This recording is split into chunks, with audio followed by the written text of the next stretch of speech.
Bonjour et bienvenue sur Vox Africa, je suis Fanny Wegscheider. Votre point quotidien sur l'actualité africaine et internationale, c'est tout de suite dans Vox Flash.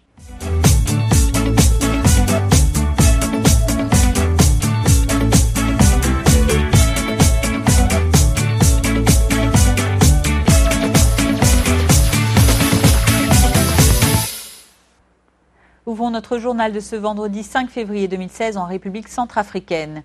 De nouvelles accusations d'abus sexuels éclaboussent encore l'intégrité de la mission des Nations Unies en Centrafrique. 7 nouveaux cas présumés d'exploitation et d'abus sexuels de la part de casques bleus ont été identifiés par la MINUSCA. Ces cas, qui ont été recensés dans la ville de Bambari, au centre de la Centrafrique, ont été rapportés le 21 janvier dernier par une équipe de chercheurs de Human Rights Watch afin que des soins médicaux et psychosociaux soient prodigués aux victimes. Parmi ces 7 accusations, 5 au moins concernent des jeunes filles mineures. Selon le communiqué officiel de la MINUSCA, les soldats impliqués viennent de la République du Congo ainsi que de la République démocratique du Congo. Leurs gouvernements respectifs ont été informés de ces allégations et ont été invités à mener des enquêtes. Le représentant spécial des Nations Unies en Centrafrique et chef de la MINUSCA s'est rendu hier à Bambari.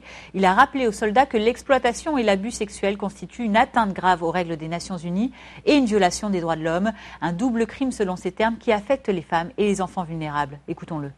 La MINUSCA a désormais la triste palme. Nous avons la palme de l'horreur. La majorité des cas se produisent ici, en République centrafricaine.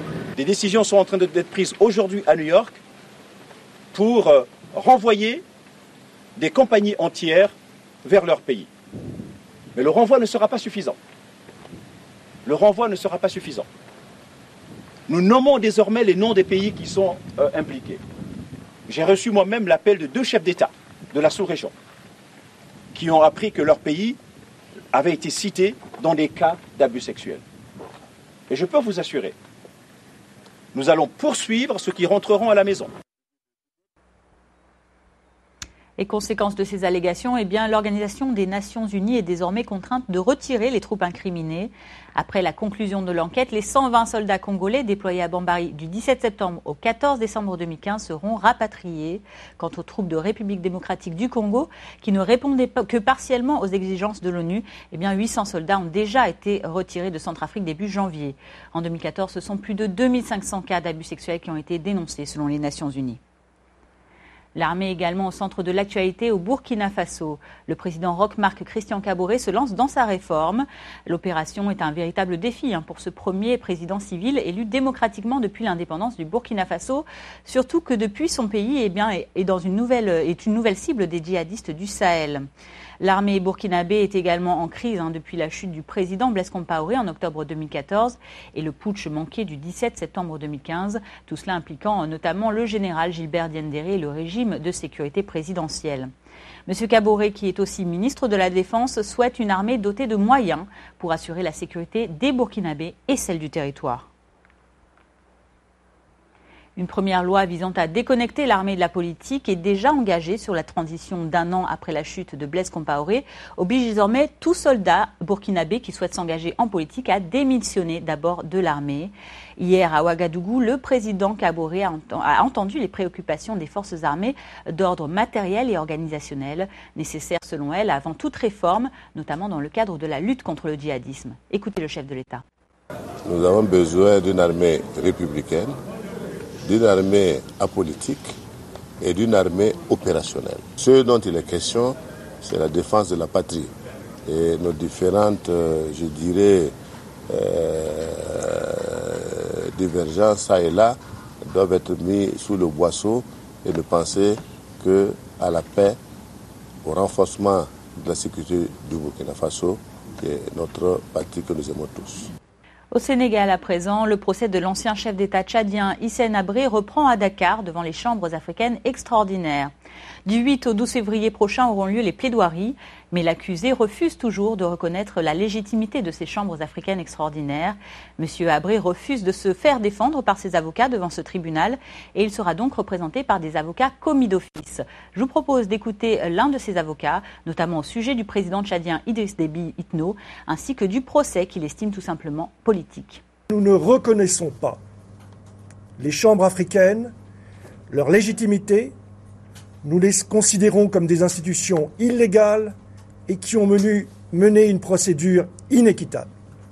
C'est la raison pour laquelle nous avons décidé aujourd'hui de plaider devant le seul forum que nous reconnaissons, qui est celui de l'opinion publique sénégalaise, africaine et internationale. Il était évident que le deal était que les chambres africaines ne pouvaient pas poursuivre quelqu'un qui les finançait. Ces chambres étaient en définitive, structurellement, les salariés d'un homme politique tchadien qui avait mené un coup d'État et qui n'avait d'autre objet que de poursuivre la liquidation politique et physique du président Habré. Ces chambres africaines ne devenaient plus qu'un peloton d'exécution en charge d'exécuter le mandat de l'Union africaine, avec comme seule résultante un procès politique. Le troisième événement fort a été la désignation des avocats d'office, des avocats des chambres, qui ont mené tout au long de ce procès ce qu'on appelle une défense de connivence, à défaut de quelques effets de manche de temps en temps pour faire asseoir leur prétendue légitimité.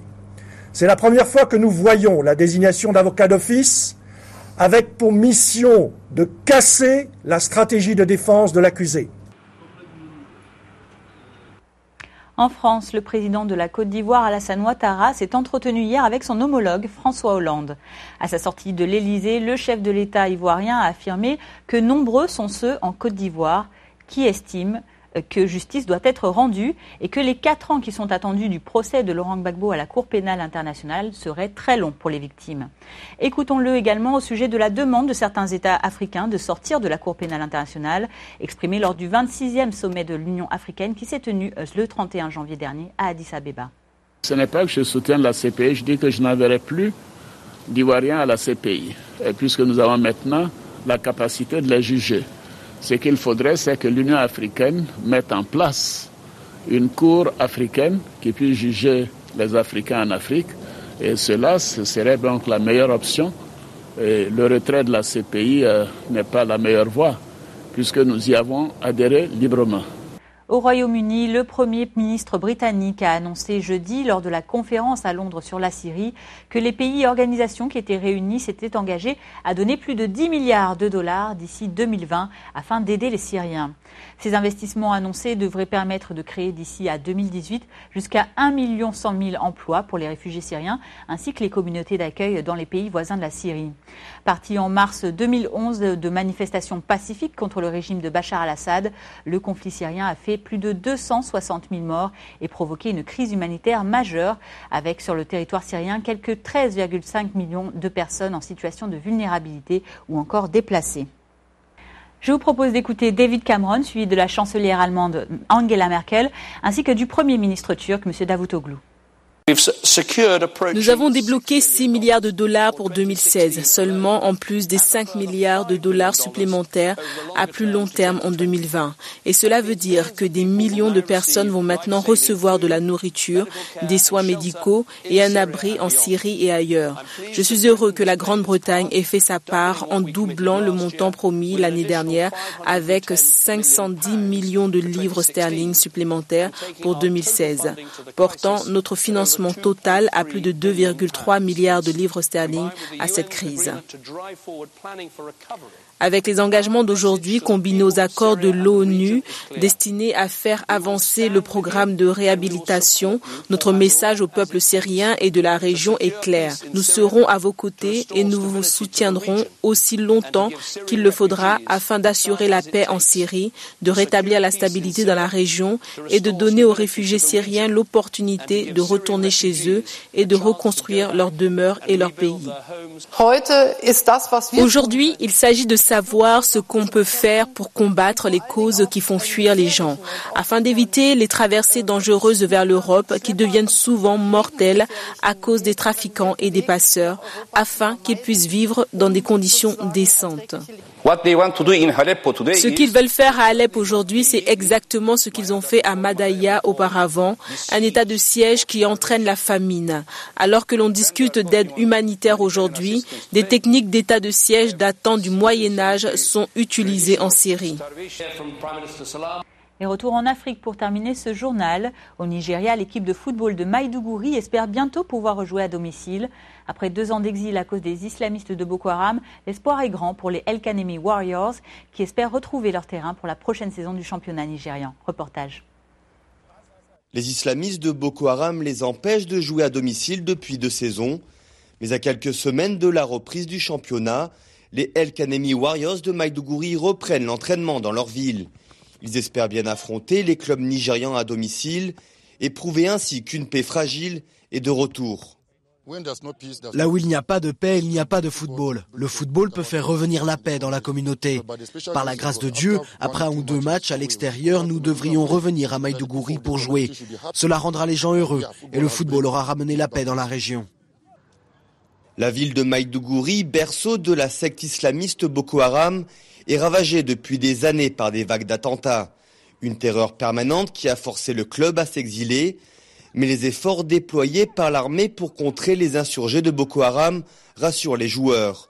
Pour l'équipe, pouvoir recevoir à domicile leur donnerait des ailes.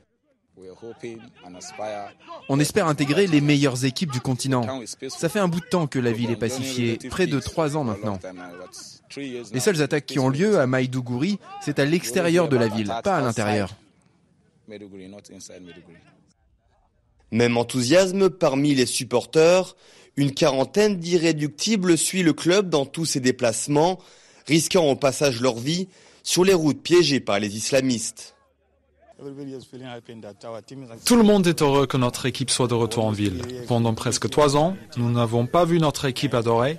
Nous étions toujours sur les routes de Kano à Katsina, toujours à faire des allers-retours. La décision du retour du championnat à Maïdougouri est désormais entre les mains de la Ligue nigériane de football. Les 19 autres clubs devront également accepter de se déplacer dans le nord-est du pays. Mais le retour du foot serait un message fort des progrès de la lutte pour reprendre le contrôle de la région des islamistes de Boko Haram. C'est la fin de ce Vox Flash du vendredi 5 février. Merci à vous de l'avoir suivi. Je vous retrouverai avec grand plaisir lundi pour votre point quotidien sur l'actualité. D'ici là, passez un très bon week-end. Bonne suite de programme sur Vox Africa.